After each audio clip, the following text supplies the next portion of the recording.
Hello everyone, this is Trace and welcome back to Straight Talk. Today, let's talk about investigation into COVID-19's origins. The WHO wants to launch a second phase of COVID-19 investigation in China, including audits of the Wuhan lab. But this time, they want to come back to explore chances that the coronavirus leaked from the lab, something that the US government has always been strongly advocating. China, of course, is surprised and confused by the WHO's apparent deviation from its previous conclusion just a few months ago. In January, a WHO-led team spent 4 weeks in Wuhan and visited the Wuhan Institute of Virology. The team said in a joint report in March that the virus had probably been transmitted from bats to humans through another animal, and a laboratory leak was extremely unlikely. However, the findings suggest that the laboratory incident hypothesis is extremely unlikely.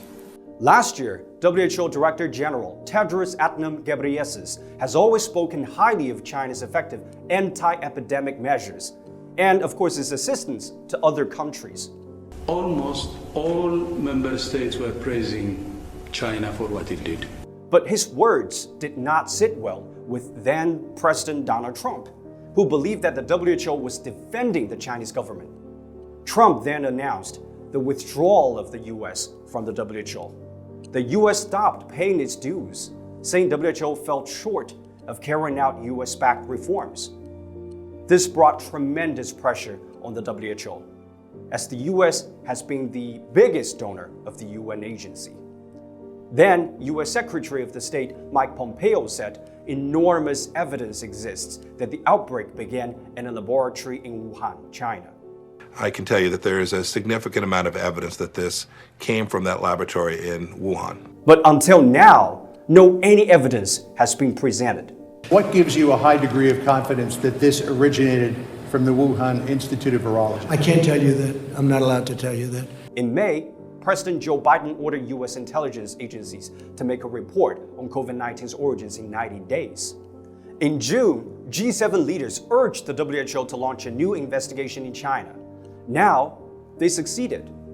I don't know how much pressure the WHO is under, but the WHO chief's abrupt about-face speaks volumes. This happened to other scientists too. Anthony Fauci, the chief medical advisor to the US president, and the leading scientific voice for the US response to the pandemic, is under fire by Republicans. Dr. Fauci had dismissed the lab origin theory, saying the virus couldn't have been artificially manipulated. As a seasoned scientist, his words carry the weight of facts and long experience, but they still get him into trouble. Republican Senator Marshall Blackburn, Marco Rubio, and Tom Cotton keep calling on Dr. Fauci to resign. And Rubio bluntly said Dr. Fauci should look into plausible explanations of COVID-19's origins. So there was a lot of back and forth on what Dr. Fauci said about a lab leak. He's not alone. Danielle Anderson, a foreign expert who worked in the Wuhan lab, said the lab had the strictest biosafety measures and no one at the Wuhan Institute was infected. But for saying that, according to a report by the Bloomberg, she faced threats of violence by extremist political forces. Dr. Angela Rasmussen, an American virologist who strongly opposes the lab leak theory, has also been subjected to online abuse, harassment, and even physical threats. In June, Dominic Dwyer, a professor of infectious diseases at the University of Sydney Medical School, and a member of the WHO-led team which worked in Wuhan, wrote in The Guardian that the lab leak theory started out as a rumor, but in order to pander to politics, it has been deliberately spread and supported by some governments. One more thing, David Asher, a Hudson Institute fellow, explicitly said that the US should offer a reward to entice Chinese defectors to slander China. The interesting thing is that former US State Secretary Mike Pompeo is also a distinguished fellow in this think tank. Coincidence? Or maybe not. It is a must to trace COVID-19's origins for the benefit of the entire human race. But the scope should be global, not just in China.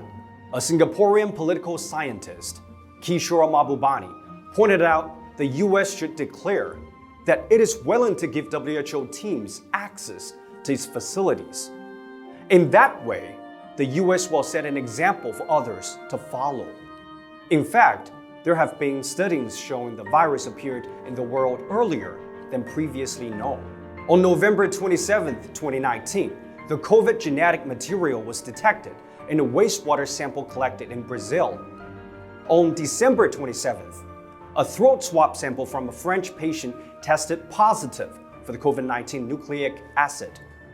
From December 2019 to January 2020, 106 blood donations in 9 US states tested positive for COVID-19 linked antibodies. The spread of coronavirus is so complex, it is unwise to make any presumption. Beijing said it had submitted its own proposal to the WHO for the second phase of origin studies, which should take place in multiple countries and locations. Despite the pressure from the US, we can still hear sensible voices from the international community. On July 5th, 24 well-respected medical experts once again published a joint statement in the authoritative medical journal, The Lancet, refuting the so-called lab leak theory. At present, 55 countries have written to the WHO Director General to oppose the politicization of the epidemic investigation. After all, science is science. All right, that's all for today, and see you again soon.